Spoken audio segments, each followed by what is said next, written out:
Welcome to the channel. पिछले class में हम लोगों ने अकाउंटिंग के कुछ इंपॉर्टेंट बेसिक टर्म सीखा था। आज हम लोग फिर उस टर्म्स के बाद कुछ और एक्स्ट्रा टर्म्स जो हमारे अकाउंटिंग पढ़ने में मदद करेंगे, ये सब हम लोग आज सीखेंगे। ठीक है, तो आज हम लोग जो पहला टर्म सीखने जा रहे हैं वो होगा परचेजेस। परचेज। सेकेंड टर्म जो होगा सेल्स।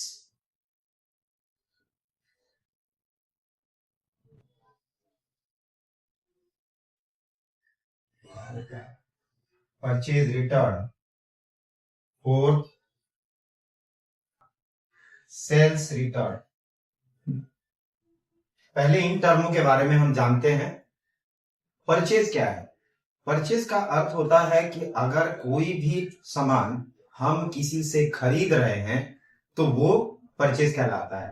बेसिकली अकाउंटिंग में परचेज और सेल ये दो चीजें गुड्स के रूप में यूज की जाती है। अगर हम किसी भी गुड्स को परचेज करते हैं, अर्थात ये किसमें यूज किया जाता है? Only in terms of goods.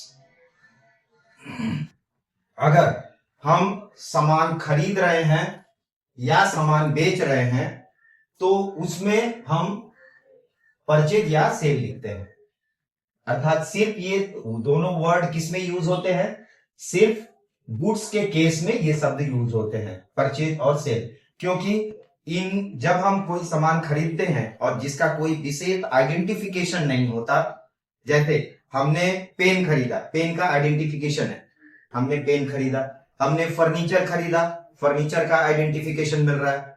लेकिन हमने सामान खरीदा, कौन सा सामान खरीदा ये कोई कुछ भी आइडेंटिफाइड नहीं है। तो अगर सामान का आइडेंटिफिकेशन ना हो, सामान के बारे में जानकारी ना हो कि कौन सा सामान हमने खरीदा या कौन सा सामान हमने बेचा, तब हम परचेज और सेल ये दो टर्म यूज करते हैं।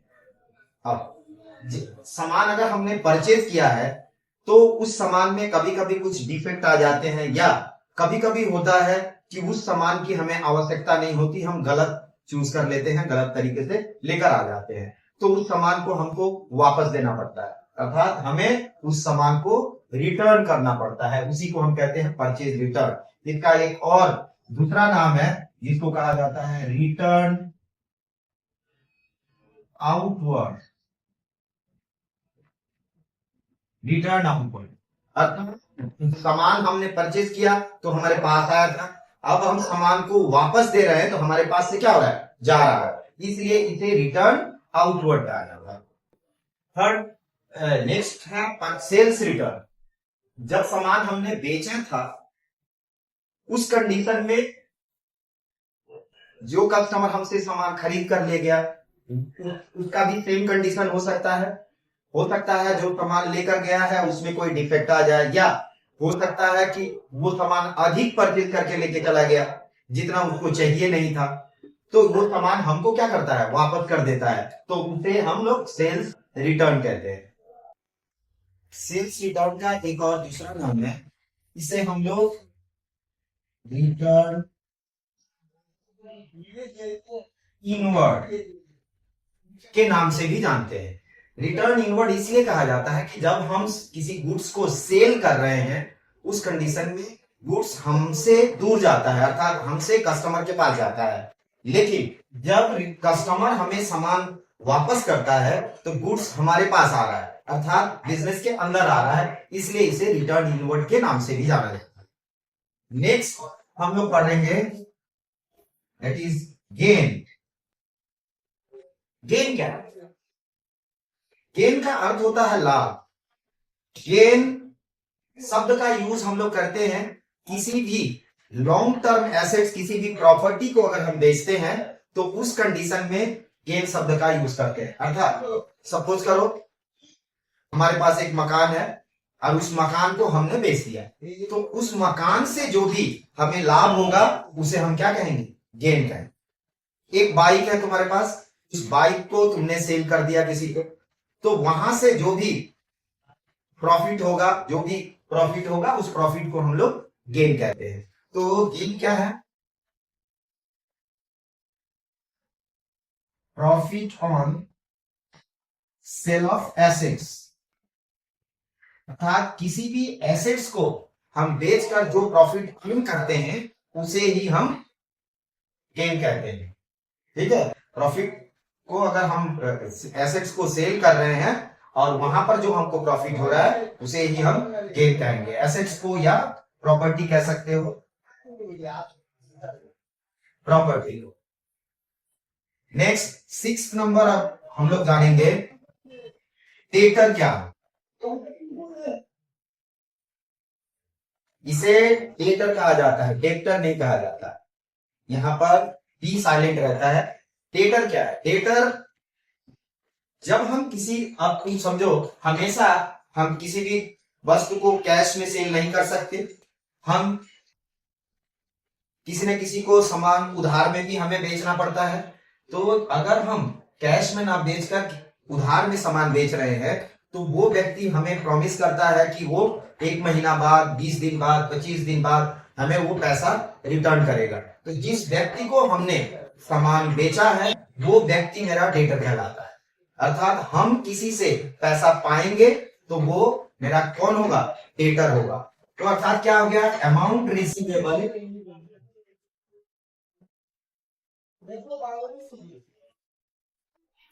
From customer.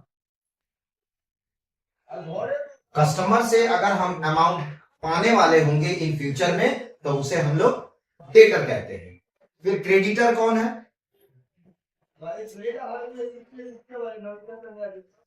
क्रेडिटर जिस प्रकार हमने सामान उधार में बेचा वो डेटर हुआ, उसी तरह से हम हमेशा सामान कैश में भी परचेज नहीं करते हैं, हमको उधार में भी परचेज करना पड़ता है, अर्थात क्रेडिट में परचेज करना पड़ता है। तो जिस व्यक्ति से सामान हम क्रेडिट में परचेज कर रहे हैं उसको हम प्रॉमिस कर रहे हैं कि हम 1 महीना बाद पैसा देंगे, वो व्यक्ति, वो दुकानदार या वो कंपनी हमारी क्रेडिटर कहलाती है। अर्थात क्या हो गया? अगर हमको किसी को पैसा देना है, किसे? जो सप्लायर है, जिसने हमको सामान दिया, उसे हम लोग क्रेडिटर कहेंगे। तो ये हो गया तुम्हारा amount payable to supplier. Supplier को जो भी पैसा हमें देना है ये क्रेडिटर होता है। उस व्यक्ति को, उस सप्लायर को हम क्रेडिटर के नाम से जानते हैं। क्रेडिटर ये क्या है? और एक चीज जान लो, क्रेडिटर हमारी लायबिलिटी होती है, लायबिलिटी होती है, और डेटर हमारे एसेट्स होते हैं। क्यों? क्योंकि डेटर से हम पैसा पाएंगे इन फ्यूचर और क्रेडिटर को इन फ्यूचर हमको पैसा देना है। नेक्स्ट एक इंपॉर्टेंट टर्म आता है इससे related, bad debt. Bad debt, bad debt क्या है? डेट का मतलब होता है बकाया। अर्थात हम किसी से पैसा पा रहे हैं, जिससे पैसा पाएंगे वो मेरा कौन है? डेटर। अर्थात डेटर से अगर हम पैसा पा रहे हैं और इन फ्यूचर वो हमको नहीं दे रहा है, सपोज करो तुमने किसी को सामान बेचा और वो बोला 1 महीना बाद तुम्हें पैसा देगा, लेकिन अचानक वो यहां से छोड़कर चला गया, दूसरे कहीं शिफ्ट हो गया, यहां से दिल्ली चला गया, मुंबई चला गया या बिहार चला गया, फिर वो वापस न आने के उद्देश्य से चला गया। अर्थात अगर तुमने उसे 10,000 20,000 जितना का भी सामान सेल किया हो, वो पैसा अब तुमको मिलने वाला नहीं है, तो वो क्या हो गया? हमारा पैसा डूब गया। तो इसे बैड डेट को हम क्या कहते हैं? लॉस। एक तरह का क्या है? लॉस है। अर्थात जो पैसा इररिकवरेबल होता है, क्या लिखते हैं? अमाउंट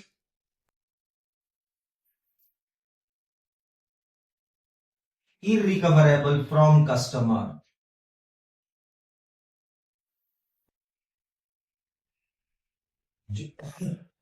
कस्टमर से जो पैसा इररिकवरेबल होता है उसे ही हम लोग क्या कहते हैं? बैड डेट कहते हैं। अर्थात बैड डेट वो अमाउंट है जो हमें प्राप्त नहीं होता, अल्टीमेटली वो पैसा लॉस होता है। ये हमारे बिजनेस के लिए क्या कहलाता है? एक लॉस। क्लियर? इतना कॉपी कर लो। नेक्स्ट पॉइंट हम लोग चलते हैं, पॉइंट नंबर 9, सॉल्वेंट। सॉल्वेंट के साथ और एक चीज आता है जिसे हम लोग कहते हैं इंसॉल्वेंट। अब ये सॉल्वेंट क्या है और इंसॉल्वेंट क्या है? सॉल्वेंट का अर्थ हुआ कि अगर हम किसी से पैसा पा रहे हैं और वो पैसा हमें चुकाने में सक्षम है at any time, then it is called solvent. But अगर वो हम किसी को पैसा दिए हैं या हमने किसी को सामान दिया है और वो इस पोजीशन में नहीं है कि वो मेरा पैसा वापस कर सके, तो then it is called insolvent. अर्थात पैसा अगर टोटली अमाउंट इररिकवरेबल नजर आ रहा है, अर्थात जो पैसा हमको मिलने वाला नहीं है और वो इस पोजीशन में नहीं है कि वो पैसा चुका सके, वो दिवालिया हो गया है, तो उसे हम लोग कहते हैं इनसॉल्वेंट। और सॉल्वेंट का अर्थ हो गया कि जो पैसा वो हमको दे देगा, चुका देगा, इन फ्यूचर ऐसा पोजीशन है कि वो किसी भी परिस्थिति में पैसा हमें चुका देगा, तो वो हो गया सॉल्वेंट। तो ये 2 पॉइंट हो गया तुम्हारा, सॉल्वेंट और इनसॉल्वेंट। नेक्स्ट और टॉपिक पे चलते हैं, टर्म पर, इसे कहते हैं हम रिसीप्ट।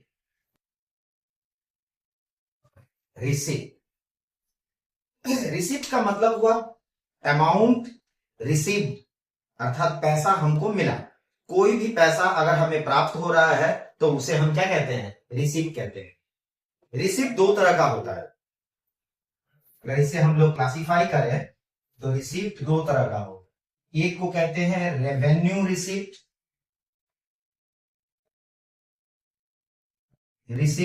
और दूसरे को कहते हैं कैपिटल रिसीप्ट।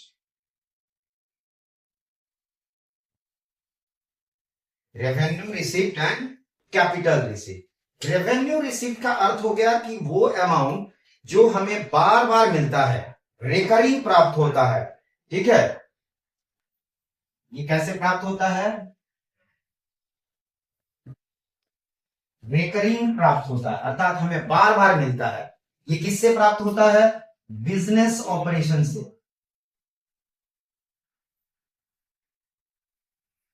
बिजनेस ऑपरेशन से प्राप्त होता है, अर्थात हम बिजनेस कर रहे हैं और उस बिजनेस के दौरान हमें हमारे पास पैसा आ रहा है। जैसे हमने सामान को बेचा, सामान हम एक दिन नहीं बेचते हैं, एक दिन में एक बार नहीं बेचते हैं, बार बार बेचते हैं, कंटिन्यूअसली बेचते रहते हैं। तो ये हमारा क्या है? Business operation. तो बिजनेस ऑपरेशन के द्वारा अगर पैसा हमारे पास बार बार आ रहा है, रिकरिंग आ रहा है, रिकरिंग टर्म्स में मतलब कोई पैसा आज आया, 1 महीना बाद भी आएगा, अगले महीने भी आएगा, मतलब कंटिन्यूअसली वो पैसा आता रहता है, उसे हम लोग रेवेन्यू रिसीप्ट कहते हैं। ठीक है, ये कहां से प्राप्त होता है? बेसिकली बिजनेस ऑपरेशन से प्राप्त होता है। नेक्स्ट है कैपिटल रिसीप्ट। कैपिटल रिसीप्ट का अर्थ हो गया कि वो अमाउंट जो नॉन रिकरिंग नेचर का होता है। कौन से नेचर का होता है? Non recurring.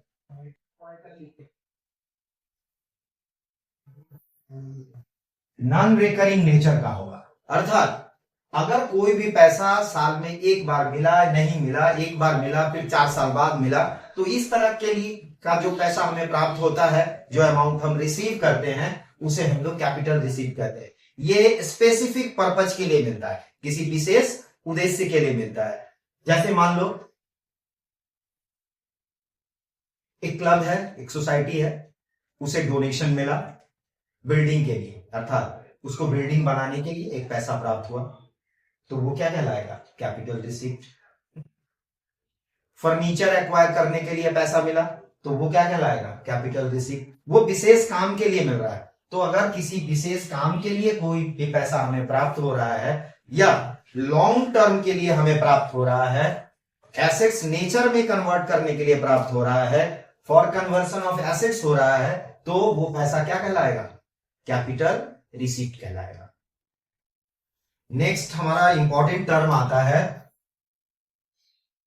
12 एक्सपेंडिचर। अब एक्सपेंडिचर क्या है? एक्सपेंडिचर का अर्थ होता है खर्च, अर्थात व्यवसाय के अंदर जो भी हम खर्च करते हैं, चाहे वो सामान खरीदने में खर्च करें, चाहे वो एसेट्स को परचेज करने में खर्च करें, चाहे वो हम एडवर्टाइज करने में खर्च करें, तो ये या अपने शोरूम का या ऑफिस का रेंट पे करें, इलेक्ट्रिसिटी पे करें, all these things are treated as expenditure. अर्थात जो भी पैसा हम बिजनेस में खर्च कर रहे हैं वो हमारा एक्सपेंडिचर कहलाता है। अब एक्सपेंडिचर बेसिकली 3 तरह का होता है। फर्स्ट वन को ले सकते हो revenue expenditure,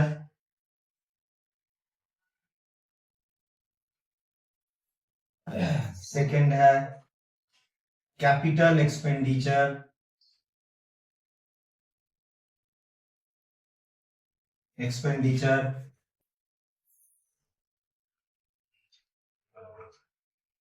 deferred expenditure,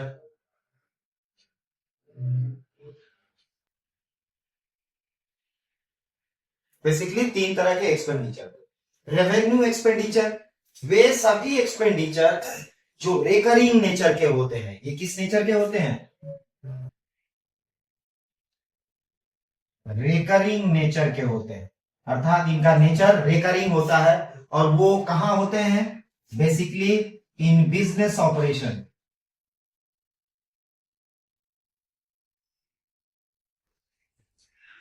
basically in business operation, अर्थात बिजनेस के दौरान, बिजनेस करने के दौरान जो भी हम खर्च करते हैं वे सभी हमारे बिजनेस ऑपरेशंस के लिए होते हैं। जैसे सामान को हमने परचेज किया, हमने अपने शोरूम या ऑफिस या जो दुकान है उसका हमने रेंट पे किया, इलेक्ट्रिसिटी पे किया, all these things are revenue expenditure.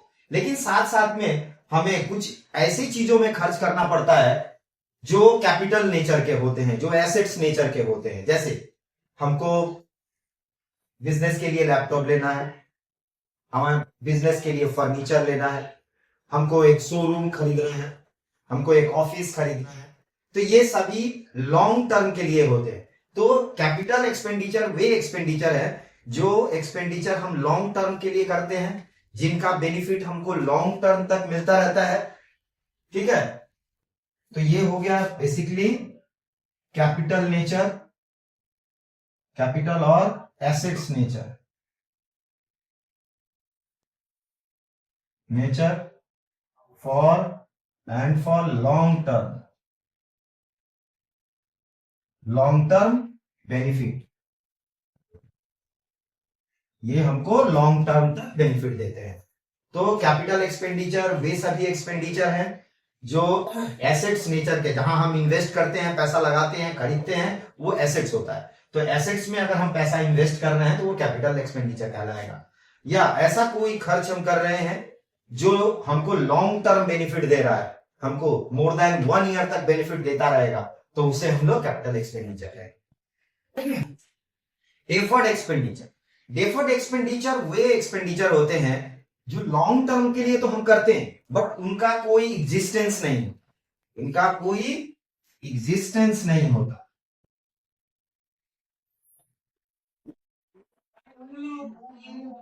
Existence नहीं होता, नॉट एनी एग्जिस्टेंस।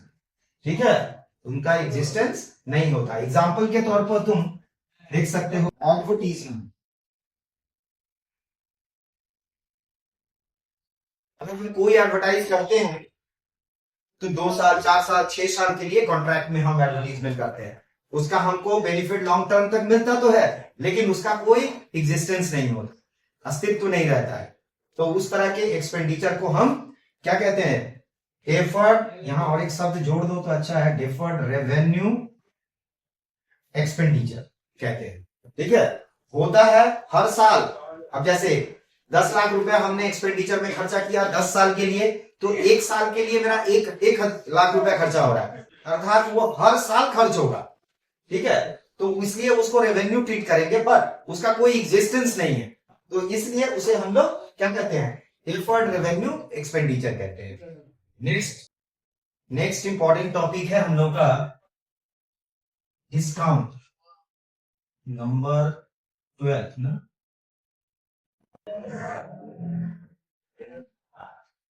डिस्काउंट 12 या 13 का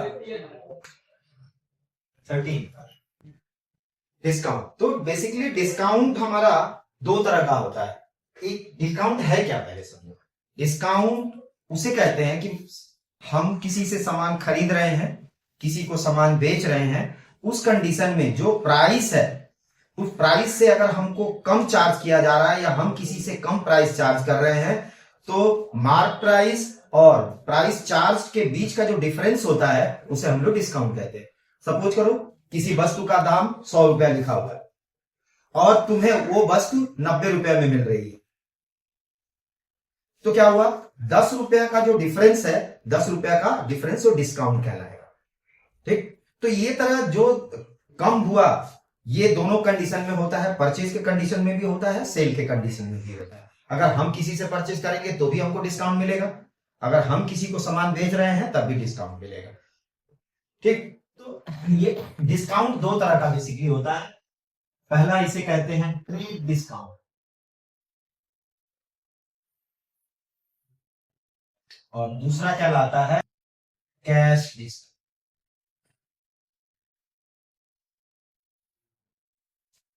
trade discount, cash discount.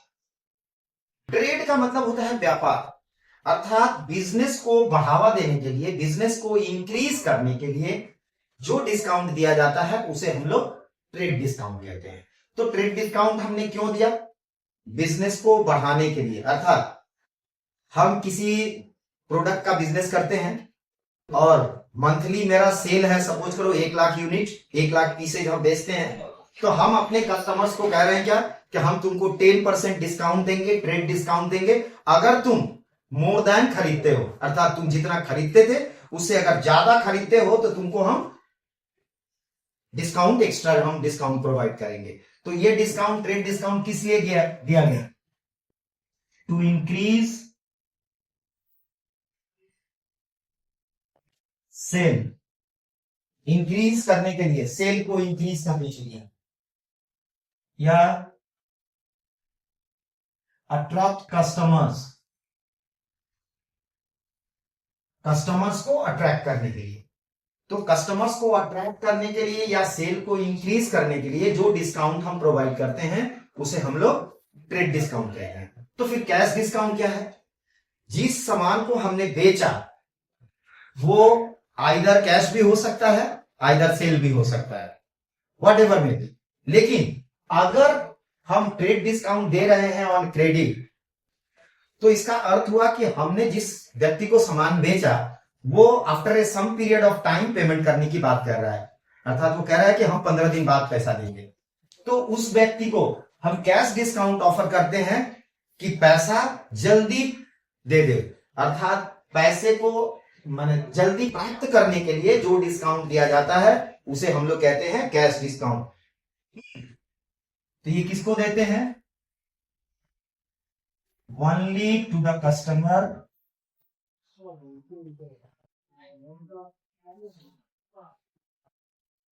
who give payment,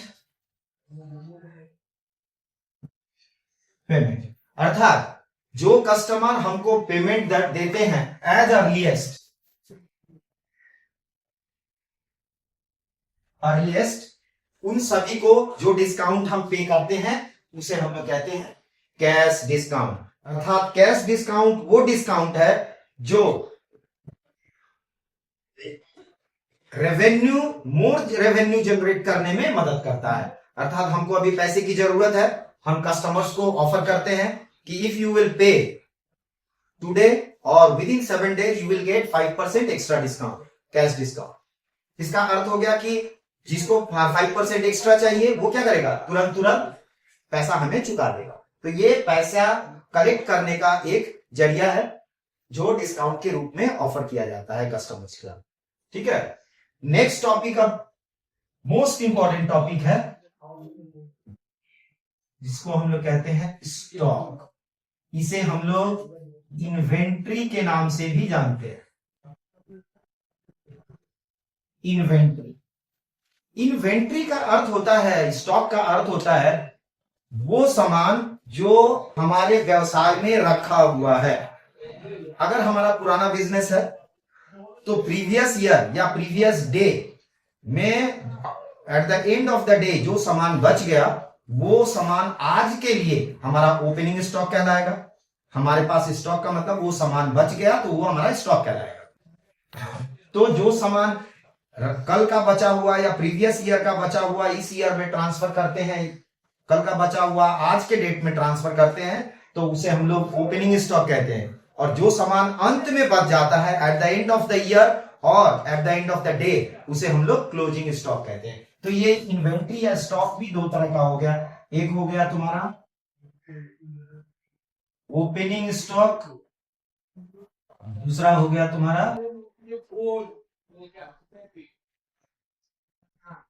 closing stock. समझ में आया? तो स्टॉक या इन्वेंट्री दो तरह का हो गया। एक हो गया ओपनिंग अर्थात जो at the beginning of the year हो उसे ओपनिंग स्टॉक कहते हैं, और जो eight the end of the year हो या eight the end of the day हो उसे हम लोग क्लोजिंग स्टॉक कहते हैं। नेक्स्ट और एक इंपॉर्टेंट टर्म है जिसे हम लोग कहते हैं वाउचर। वाउचर क्या है? वाउचर का अर्थ होता है एक कागज, एक डॉक्यूमेंट जो प्रत्येक बिजनेसमैन प्रिपेयर करता है at the time of payment, at the time of receipt. अर्थात ये एक एविडेंस है किस चीज का? बिजनेस ट्रांजेक्शन का। ये क्या है? एविडेंस है of business transaction. Business transaction का एविडेंस, जैसे हमने कोई ट्रांजेक्शन किया, हमने किसी को पैसा दिया तो उससे हम साइन करवा लेते हैं और वो एक कागज पे साइन करवाते हैं जहां उसका पूरा डिटेल लिखा होता है, उसे ही हम लोग क्या कहते हैं? वाउचर कहते हैं। हम भी किसी से पैसा लेते हैं या किसी को पैसा देते हैं तो भी ये डॉक्यूमेंट तैयार करते हैं। तो ये एक डॉक्यूमेंट है जो एविडेंस के रूप में, क्या है? डॉक्यूमेंट है जो एविडेंस के रूप में, बिजनेस ट्रांजैक्शन के एविडेंस के रूप में यूज किया जाता है। Next the vital point is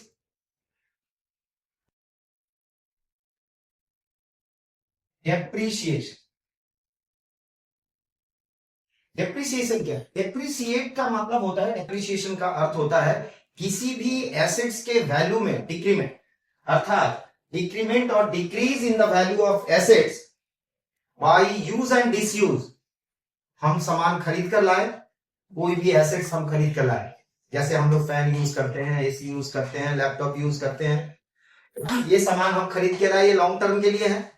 लेकिन एक साल के बाद फैन का दाम क्या होता है? रिड्यूस हो जाता है क्योंकि हमने उसको यूज किया। तो जितना में हमने खरीदा और at the end of the year उस चीज का दाम, उस वस्तु का दाम, उस गुड्स का दाम जितना हो गया, उस एसेट्स का दाम, दोनों के बीच का जो डिफरेंस है वो कहलाएगा डेप्रीशिएशन। अर्थात एसेट्स के वैल्यू में जो डिक्रीमेंट होता है, जो गिरावट होती है, जो फॉल होता है, उसे ही हम लोग क्या कहते हैं? डेप्रीशिएशन कहते हैं। तो ये क्या है? It is fall, it is value of fall in the value of assets। तो एसेट्स के वैल्यू में जब गिरावट होती है, डिक्रीमेंट होता है, तो उसे ही हम लोग क्या कहते हैं? डेप्रीशिएशन कहते हैं। तो आज हम लोग इन सभी इंपॉर्टेंट टर्म्स के बारे में पढ़ा जो हमारे आने वाले क्लासेस में, आने वाले सिलेबस में बहुत मदद करेंगे। तो हम लोग नेक्स्ट क्लास में नए नए टॉपिक के साथ फिर मिलेंगे। Please help to subscribe the channel and don't miss to press the bell button, ताकि हर क्लास का वीडियो आप तक पहुंचता रहे और मैं आपको आपके पढ़ाई में सहयोग करता रहूं। Thank you for watching the video.